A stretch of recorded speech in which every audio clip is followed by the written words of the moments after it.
Hi, dear students. We are going to continue the lecture one of session four of respiratory module, which is about lung function testing. We discussed uh, a great part of the subject by drawing in the previous part. Then we will complete what we didn't cover in the previous video. What exactly are lung function tests or pulmonary function tests? You know what is the main function of the lung? The main function of the lung is gas exchange. So the true lung function test is the ABG or arterial blood gases because the function is gas exchange. So you will measure the gases, the concentration of O2 and CO2 in the arterial blood. This is the main pulmonary function test or true pulmonary function test. But the other tests also are regarded as the pulmonary function test. Because each one of them tell you about the function of the respiratory system or how the respiratory system functioning and how it's affected by disease. For example, spirometry, pulse oximetry. Pulse oximetry, you heard a lot, of course, during this pandemic, COVID pandemic, because the patients, even those who do not have medical basis, they can measure their oxygen saturation of hemoglobin or percent saturation of hemoglobin by O2 with the pulse oximetry, which is called SpO2. Lung volume by helium dilution or body plethysmography, exercise tests, diffusion capacity, which is called DILCO, bronchial challenge testing. All these tests are used to find the abnormality in the respiratory tract. What's the difference between spirometry and body box plethysmography, or what's body box plethysmography?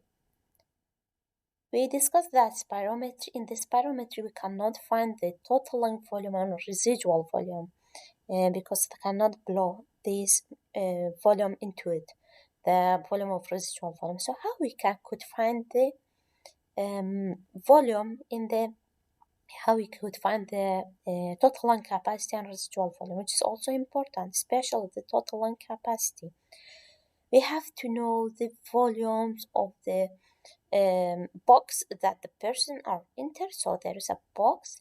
The patient enter into this box. The volume of the box is known, and the pressure is also known by there's a sensor that's sensing the pressure inside the box, and there is also by the mouthpiece that the patient put inside the mouth. The device is containing a valve that will be closed during the respiratory maneuver during the this procedure of spirometry, because it is like spirometry, but it is occur inside the box in order to measure the lung volume. So when you know the pressure inside your lung, or when the device know the pressure inside your lung and the pressure and volume inside the device, by P1V1 equal to P2V2, the device could find, or the software could find, the volume of the lung. Respiratory disease affect a number of different processes in the lung, and this effect may be examined non-invasively by examination of the airstream at the mouth under various conditions, and these are called lung function tests. Lung function tests are often useful. It's important for diagnosis and management of respiratory disease. We have the airway diseases or airway resistance, and also volume decrease in the volumes, and these could be found by the pulmonary function tests. Work of breathing, of course, you know about the work of breathing we discussed previously. It is affected, or what are the work of diseases, and in which condition the work of the work of breathing increase. Normally, Only 2 to 3% of total energy expenditures required for pulmonary ventilation, but this could be increased greatly by what? By several diseases that affect the work of breathing. So, what are the energy or work of breathing that we are used normally? The work that are these are all the work that either to expand the lung and thorax, or the work that used for airway resistance or resistant to flow. So we um, expend the energy for these two procedures normally. So if either of these two affected, the work of breathing increase. For example, when the compliance decrease, tissue resistance work increase, um, this will cause effect and increase the work. If the resistance increase, also this will be increased. So decreasing compliance, increase tissue resistance, or increase airway resistance, all these will increase work of breathing, and the person will develop dyspnea or difficulty in breathing or uncomfortable breathing. And when you sensed the difficulty in breathing, or you sensed your breathing, your respiration, means you have increased work of breathing due to any cause. Restrictive and obstructive lung disease. Restrictive disease, there is decreased compliance, and like pulmonary edema or fibrosis, or decrease in the volumes of the lung. It includes pulmonary edema, which fluid accumulate in the tissue um, of the lung or in the alveoli, in the interstitium and alveoli. This will cause decrease in the chest expansion, and also fibrosis. There's the fibrous tissue formed in the lung and cause them, make the lung to be more rigid, so it cannot expand and the volume decrease. And also, we could have other problem other than the lung. The problem could be abnormality in the thoracic cage structure, for example, in the some rheumatological disease, ankylosing spondylitis, or some vertebral disease, or severe kyphoscoliosis, أو قمورية بلام قمورية kyphoscoliosis. Kyphosis زيادة كورية scoliosis. It is the also this is abnormality in the shape of the spine, but in the kyphosis it is the spine change in the shape, for example, in the forward direction, but this is it is in the lateral direction, so either toward the left or toward the right. The change will be like this, or the deviation of the spine will be like this. These cases have rapid and shallow breathing. Why they have rapid and shallow breathing? In order to decrease the work of breathing. In this patient, because there is decreased compliance, the lung couldn't be expanded and chest couldn't be expanded as usual. In order to decrease the work of this expansion and decrease the work of breathing, they do this rapid and shallow breathing. Shallow breathing helps to overcome the work produced by compliance. Of course, all volumes and capacities are reduced in restrictive lung disease. All of them, all the volumes. So this is the normal lung, while this one is the lung with the restrictive lung disease. If you can draw the spirogram here, this graph here, you can see that all the volumes are decreased, total lung capacity and all other volumes. While obstructive lung disease, here the problem is increase in the airway resistance, increased mucus production, swelling, and constriction of the muscles. So, increased airway resistance like asthma and chronic obstructive pulmonary disease, which is abbreviated as COPD. You will hear this word term a lot in this module. COPD, because it's very common. Asthma also very common. COPD means it includes both chronic bronchitis and emphysema. So the patient either have chronic bronchitis قصبات أو كبيرة انقصابات مزمنة التهاب inflammation of the bronchi and emphysema.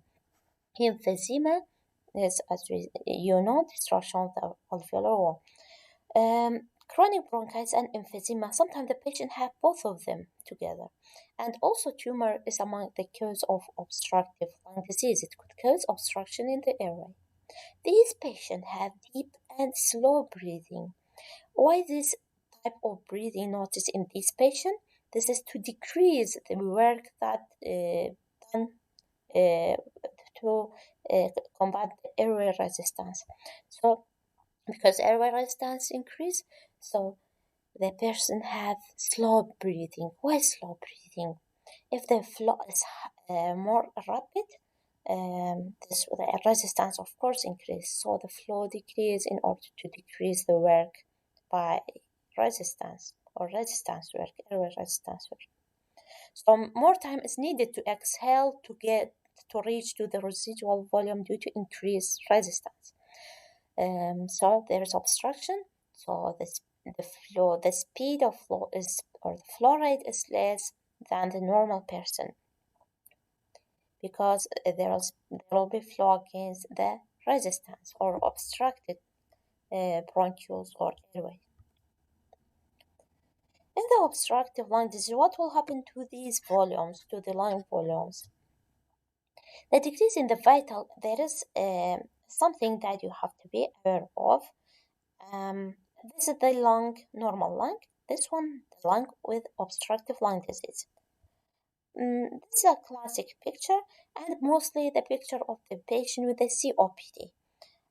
You may find the normal lung or total lung capacity of patient with asthma, but this is mostly the picture of the COPD. So in both of them, the ratio decrease if EV1 over FVC ratio, so the flow decrease in both asthma and COPD. And what will happen to other volumes? If you can see, it's written that the vital capacity or forced vital capacity decrease. You may have normal forced vital capacity and vital capacity, but you may also have the decreased vital capacity. As we said, how we can differentiate from the restrictive lung disease, look at this picture. This light pink is the residual volume. Could you see how much increase in the residual volume in the patient with obstructive lung disease, especially COPD? Increased greatly. So more air remain in the alveoli because of air entrapment. This air entrapment causes false decrease in the vital capacity. What did it mean by false decrease? So the volume it doesn't decrease, but what's the abnormality? The abnormality is in entrapment of the air. So the person cannot take a good breath in or good breath out because part of the air remain and entrapped in the lung. So by this we can differentiate from the restrictive lung disease by finding the residual volume in that case and total lung capacity. What is the exact difference between the restrictive and obstructive? Total lung capacity, mostly normal or either increase in the obstructive lung disease, but in the restrictive it is decrease. So even if we have decreased vital capacity and FVC, but total lung capacity, so this is the obstructive one. This is the emphysema, formation of the bullae, destruction of the wall and elastic fiber. This is the normal, this is the emphysema. And in the chronic bronchitis, you can see the inflammation, and the inflammation is chronic, not like asthma. It's chronic progressive, while in asthma it is temporary, so there will be only trigger affecting and cause this formation of the constriction of bronchiole only during trigger, and it will return to normal. While in chronic bronchitis, most of there is chronic inflammation, and they also have the period of exacerbation, but the chronic inflammation is present, and most of the time the patient have symptoms. So, spirometry is a commonest pulmonary function test. It's an easy initial test that done to know the flow and volume of air in the lung.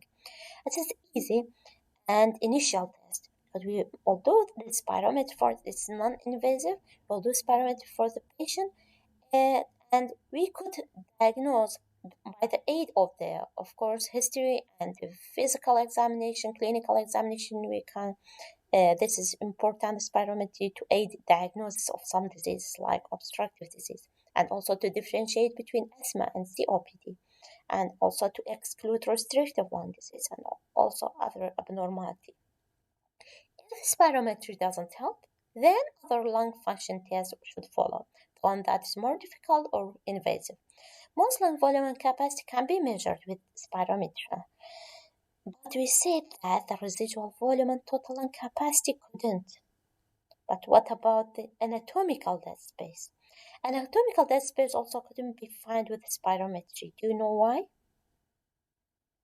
Because we do not know the air that flow to the device, which part of them is from the anatomical dead space. We have a special device or a special procedure which is called nitrogen washout technique.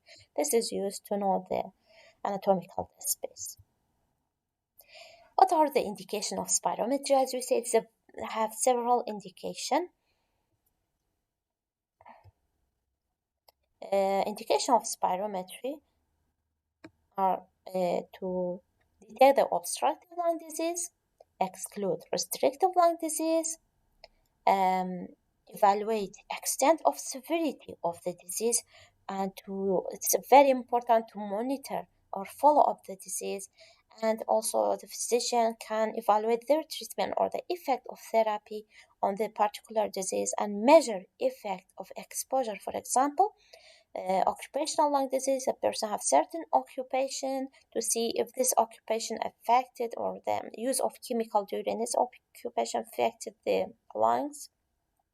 For example, some occupation could cause precipitation of the very small particle that cannot be filtered with the hair and cilia and go to these small alveoli and cause precipitation on the lung tissue, and also to assess the risk for surgical procedure. Some surgical procedure, like major surgical procedure of the thorax and abdomen, the it's important to know the lung function and also to know the FEV1 in order to know if the patient is fit for that surgery and the lung will not depress so much during the procedure and the general anesthesia.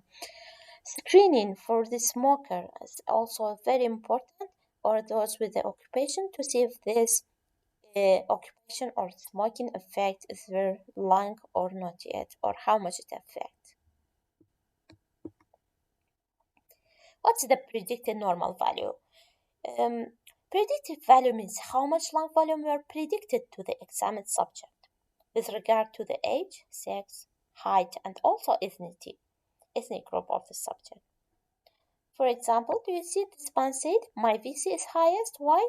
Because it is a male and the male is higher. It's the tallest one and it is young. So the vital capacity, we predict the vital capacity of this person is higher than the others.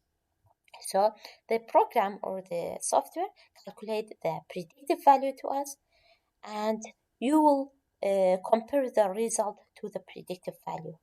So the percent of predicted is used for that purpose. So this is the predictive value, how you could be calculated. This is the predicted. So you did a spirometry for a person or the pulmonary function test. You can find the vital capacity like this, FEV1 like this, and this is the ratio. You look at the result. For the result, what you can see the predicted. For the ratio, it's better we look at the percentage of FEV1 over FVC, or look at the result. We can see 70. So we said if it is not less than 70, so it is normal ratio, so normal flow. What about the volume? If you can see in the result, when we did spirometry for this patient, we found that the um, volume is about 3.4 or zero point 0.4 liter, but it's predicted for this patient to have 3.66 liter. But we couldn't say this is abnormal. Why? Because you have a range of normality. It shouldn't be 100% of normal. Okay, so this is 83% of normal. That's why it is not abnormal. From 80 to 120, from 80% to 120% of predicted value is regarded as normal. How you could find how much of a percent of predicted value? This is also the device could write it for you, but we could find it also by this calculation. Percent predicted is equal to actual result value divided by predicted value multiplied by 100. So by this, it's easy. We could find the percent of predicted. This is the example. But for FEV1, if you could see, we will get the 72% of predicted. So it is less than 80. So it is regarded as decrease in the FEV1. We discussed previously about vital capacity slow one and the forced vital capacity.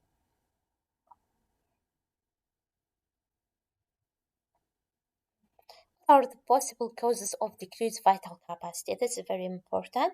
Of course, we said it could be restrictive lung disease. It could be severe obstruction lung disease, but with entrapment of the air. So it could be obstruction, but because this entrapment, there will be decrease in the VC. It could be due to poor technique. So the technique of spirometry and pulmonary function test is very important. Proper coaching of the patient and to see how the procedure take place and how the look at the patient's effort.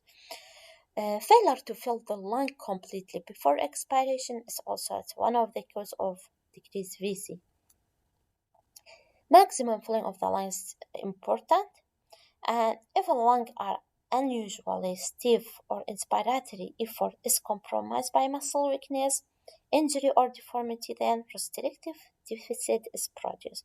So the restrictive defect is not only due to the lung abnormality, could be due to thoracic cage abnormality, also could be due to muscular or neuromuscular diseases. Muscle weakness also causes this.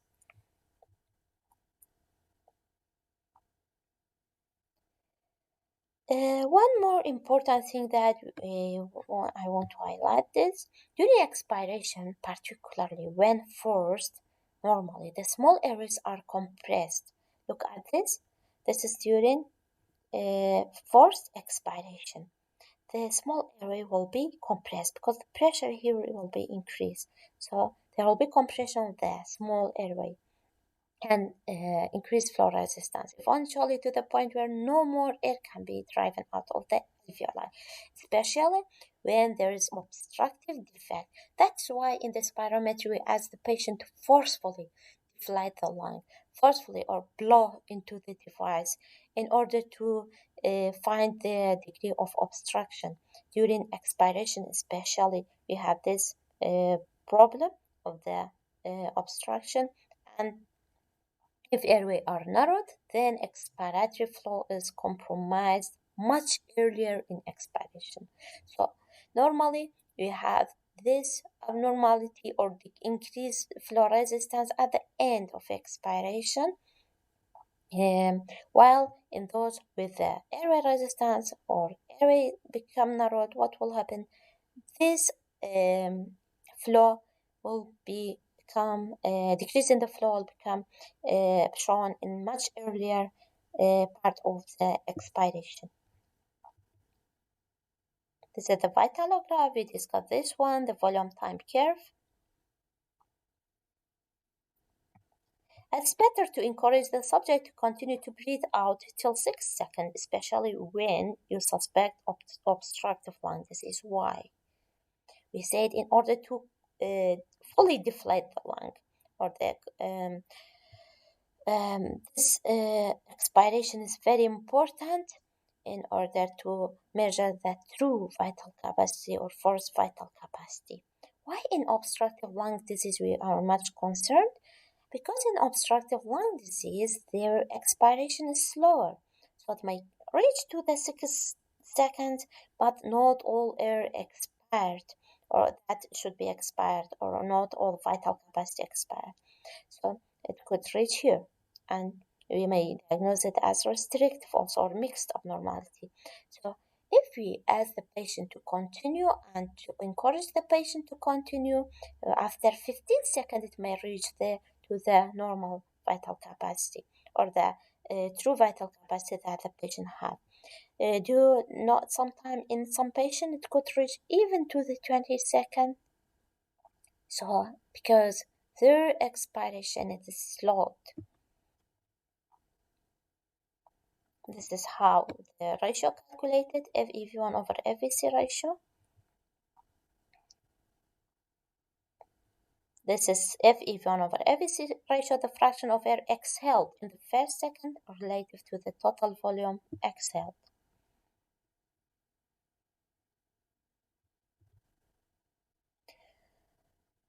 These are the obstructive and restrictive abnormality in the volume time graphs. You can see the blue one is obstructive and the red one is restrictive, the shape of restrictive like that of the normal, but it is lower. While obstructive, you can see in the FEV1 is very low at reach to the near the vital capacity, but FEV1 is very low. So the shape of the curve will be like this.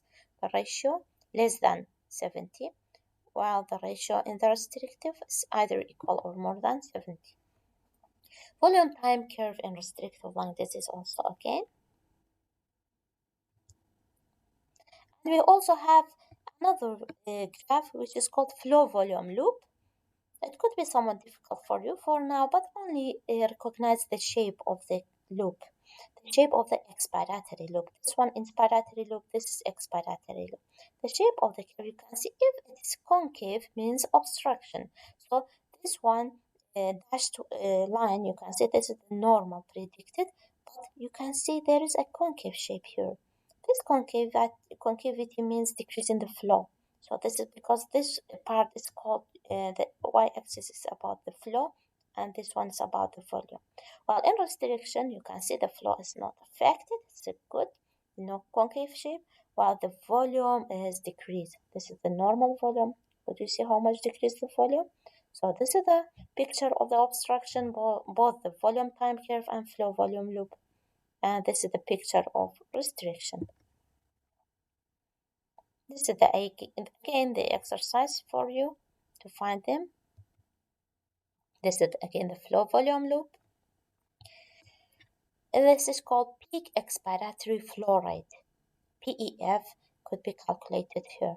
PEF also decreases in the patient with the asthma or obstruction or the severe obstruction. This PEF could be decreased. Peak flow. This is the flow volume loop of the obstructive lung disease. This again, the two loops.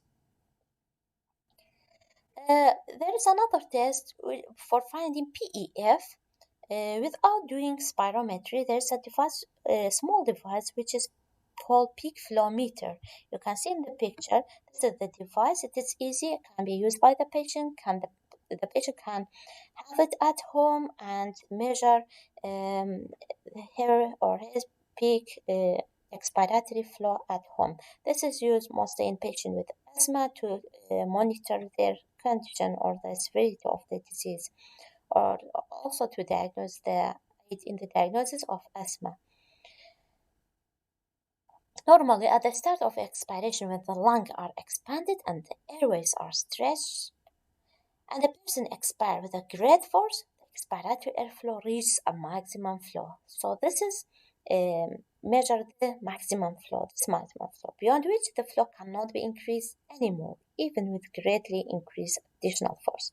So this is also the patient should forcefully, after inhalation, good deep inhalation, should forcefully blow into the device.